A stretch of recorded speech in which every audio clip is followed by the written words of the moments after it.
collection, well, some of my collection of my drawings from throughout different points in my life.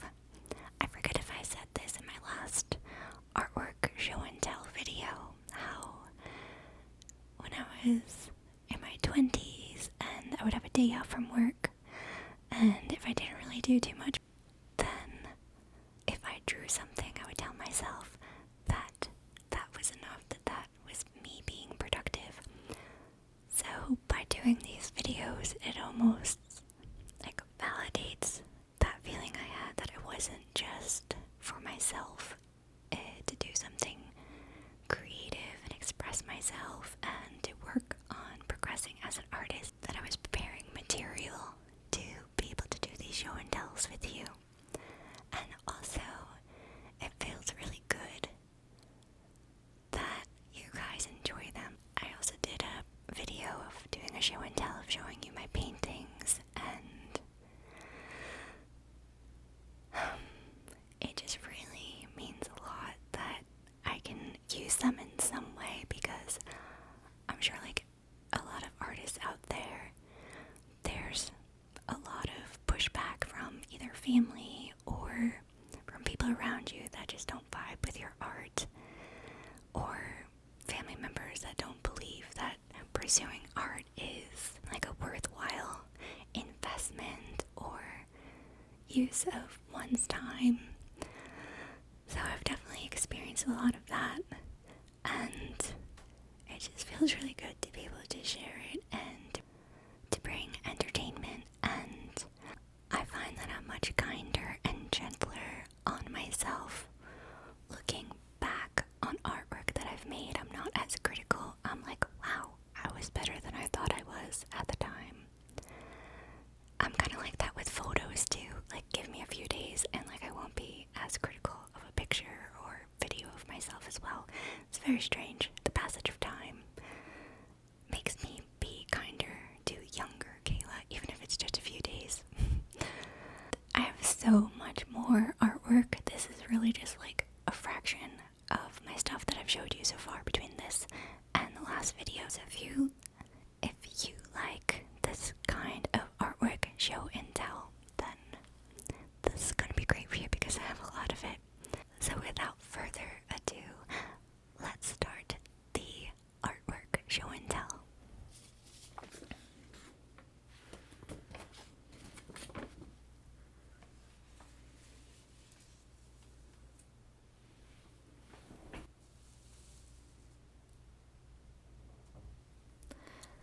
So this is a very old and tattered piece of paper. It kind of looks like some kind of treasure map. It's all dog-eared and stained and a lot of little crinkles.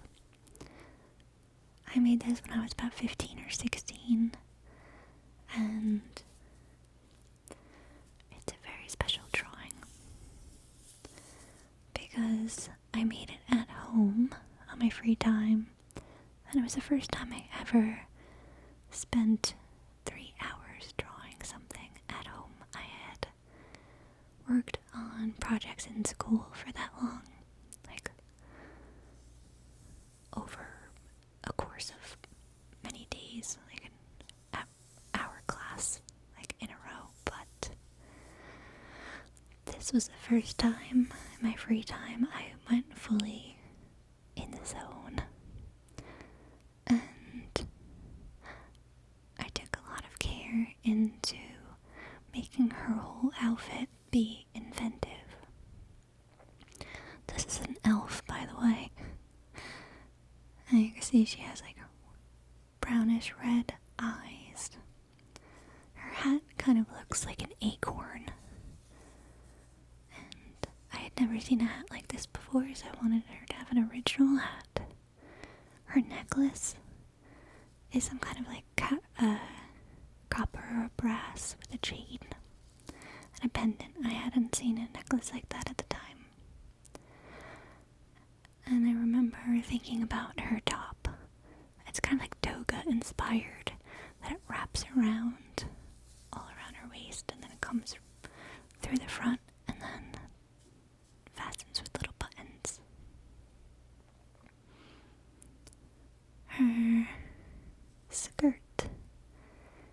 is very cool. So the concept is that her shorts are some kind of pattern with primary colors all mixed around. So then when you take the panels of primary colors over the shorts, then on the pattern it creates different color mixtures with the primary colors. I think it's a really neat idea. I really should get into fashion design. I think that was one of my dreams when I was younger. And these kind of like wedge platform sandals.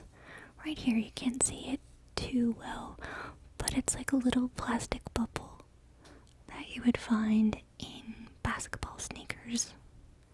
I know they were popular in the 90s, I don't know if they're still around. But like just a little squishy bubble to make the platform sandals more bouncy and comfortable. I remember at the time I was very into fairies and elves and just anything in that realm. And I was drawing so much. And it wasn't just for when I was drawing elves or fairies, but sometimes when I was drawing, I would see the drawing first written in almost like a white electric was already like on the paper, and I would trace it. That was the experience with this. And I remember that book by Brian Fraud that I went through, he also said that would happen to him, and I thought that was so fascinating because I definitely didn't hear about it in the 90s, and I hadn't heard about it until I got that book. So that's very cool that it wasn't just my experience. I like that she has kind of a little bit of an attitude, and she's very like proud of her outfit. I never gave her a name. I wasn't always into naming my characters. Maybe I should though. But she's a very cool character that I could see making her part of some kind of story, some illustration, fantasy story. She's very fashionable.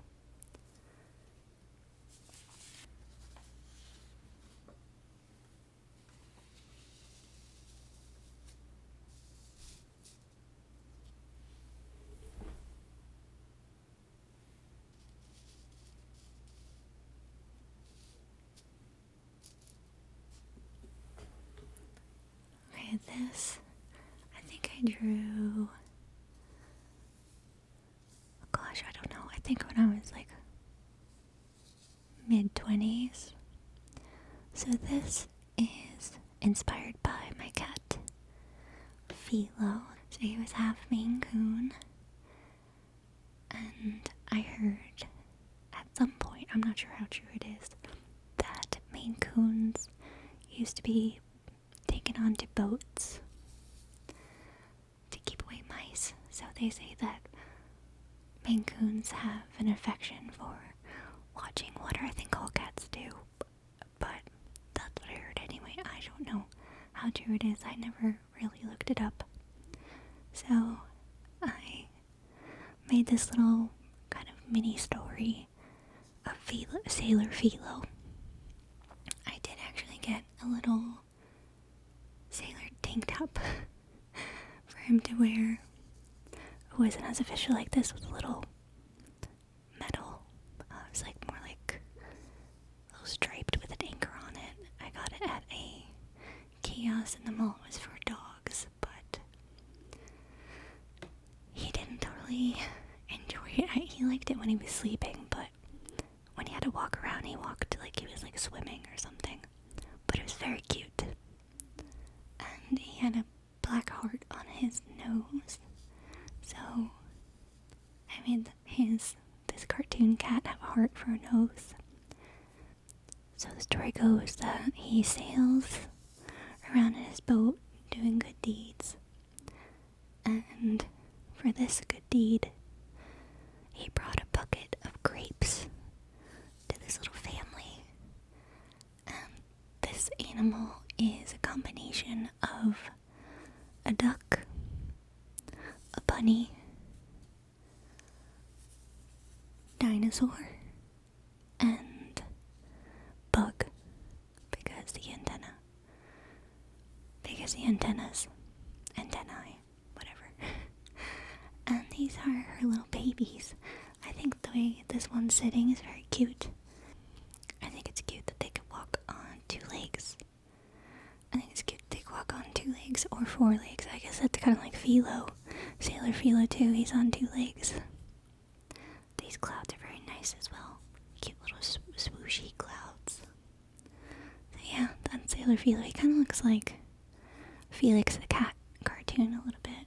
The eyes are nicely done as well. Maybe I'll do some more Sailor Philo stories at some point of him sailing around doing good deeds.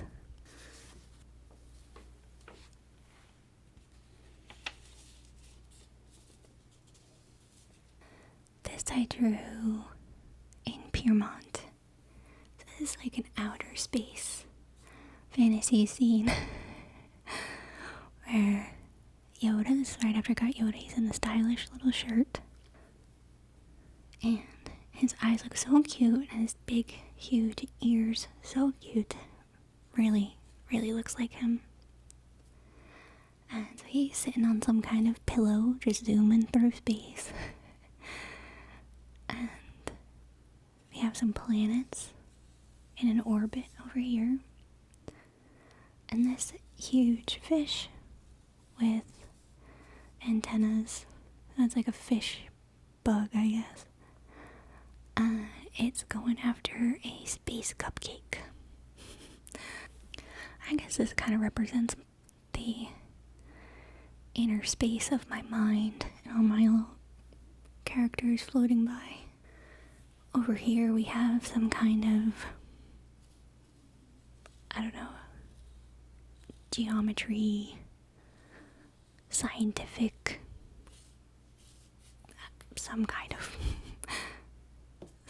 something. I'm not sure. It's just a doodle, really, but maybe it's subconsciously something. Kind of looks like two eyeballs looking at each other, doesn't it? And then little dots. Just to kind of make it like a little more surreal, I think I was trying to do. I think like I might have started out just doodling one of these guys, and then I decided to bring them all into the same scene. Like sometimes I draw little characters separately and they're not really in the same space. Ironic. Space, like in the same location, but this they're actually literally in the same outer space. And I really like this bug.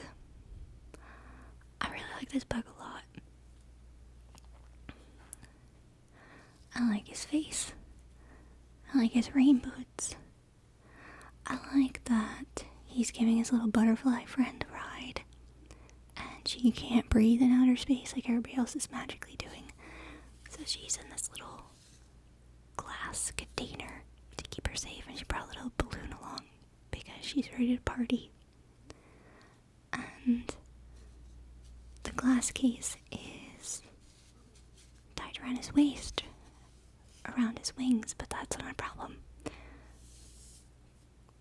because he just levitates and teleports through outer space. It's a great bug. It's an asteroid. You can see it's in motion, and it's growing some beautiful space flowers. It's kind of reminiscent of AI Atlas currently happening. That'll be very interesting next month. Yeah, this is a cute little doodle sketch thing.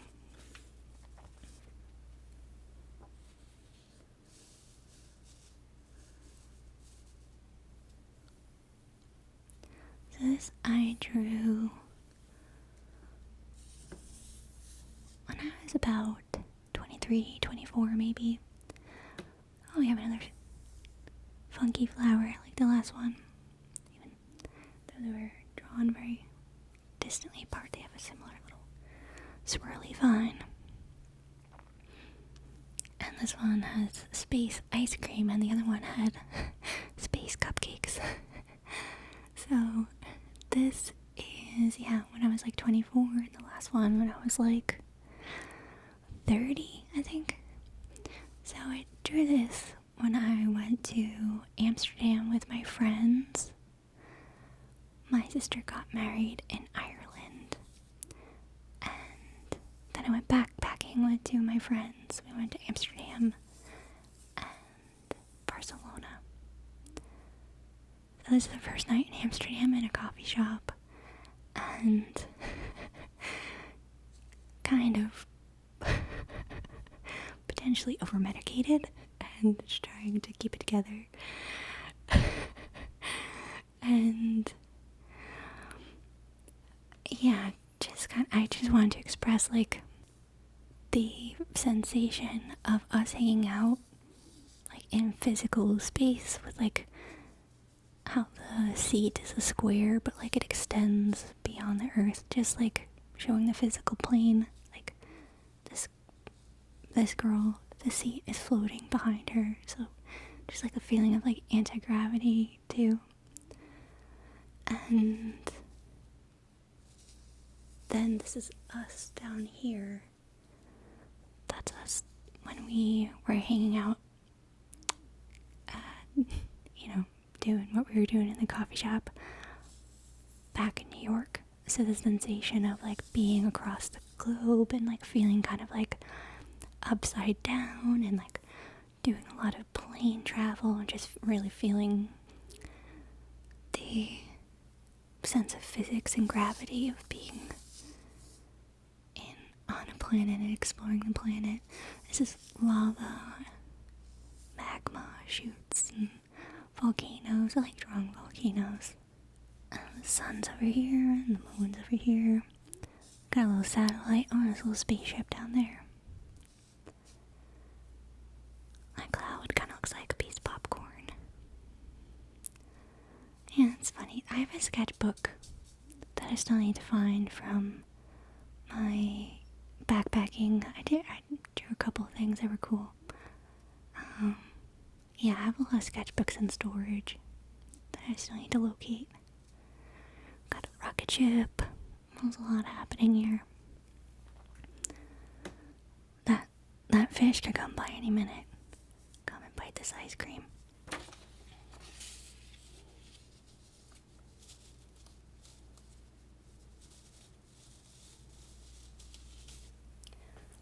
Okay, so this is a comic book panel.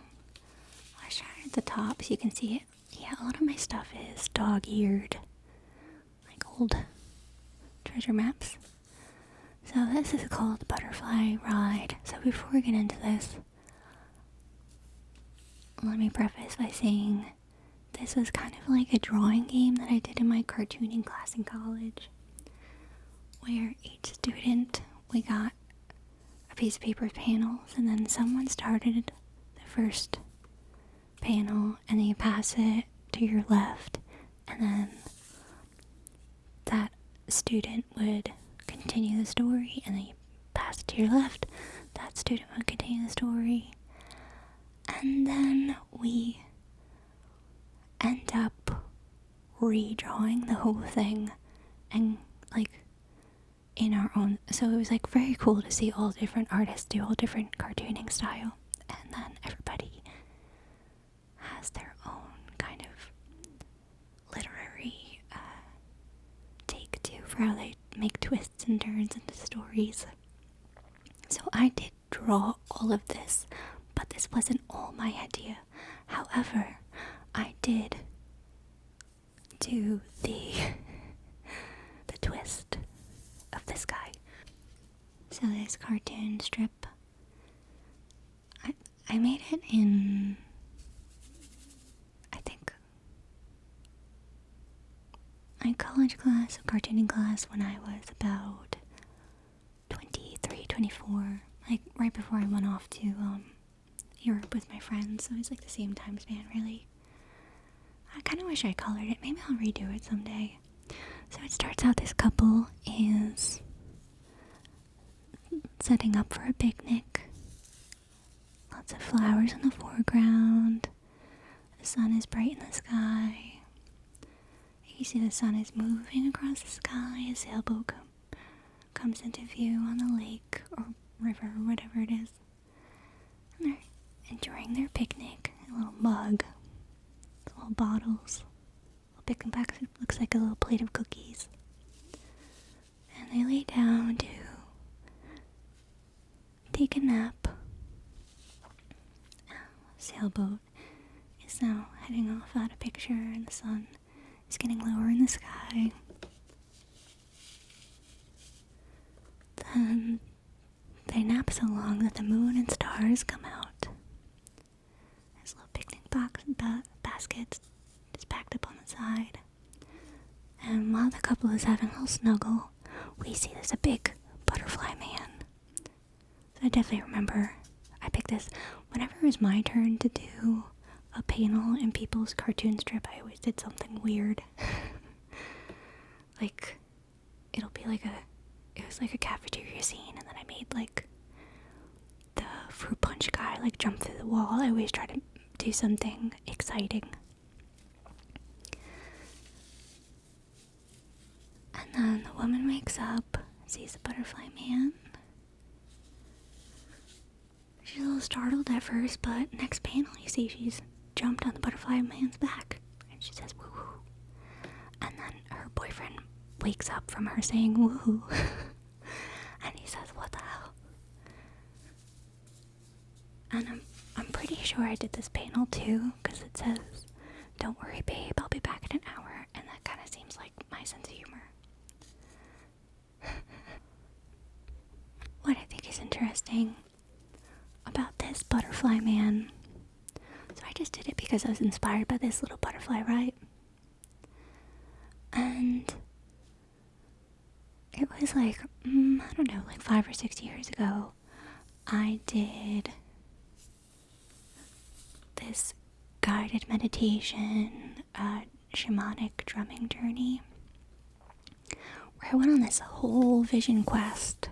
I was sober too, by the way, so like, it was just like this amazing inner journey where I was just like seeing everything kind of like a movie, just like behind my eyes, like unfolding that I was watching. And there was a lot to it. There was like this little blueberry spirit that I saw, which was amazing. And there was this like, this like fairy queen on a Pegasus. There was a lot going on, guys, and it was very cool. This butterfly guy appeared in my vision, but I had not thought of this cartoon in a very, very long time. This is not like out on display or anything in my house, but I had a vision of this butterfly guy who did like this healing ceremony on my arm. And it really makes me think of, are some of the characters and cartoons that we draw potentially inspired by things that we've seen in the subconscious but that we don't remember, or there's some kind of like spirit guides that we're maybe like having some kind of intuition about but we don't like acknowledge it consciously, or maybe something from a past life. Maybe we had the spirit guides from a past life and it's like just like hazy in our subconscious, and they come out when we sketch. Just makes me wonder of anything else that I've sketched, of them being some kind of encounter that I've experienced on the subconscious realm or in another dimension or in another life. And it's just like my way of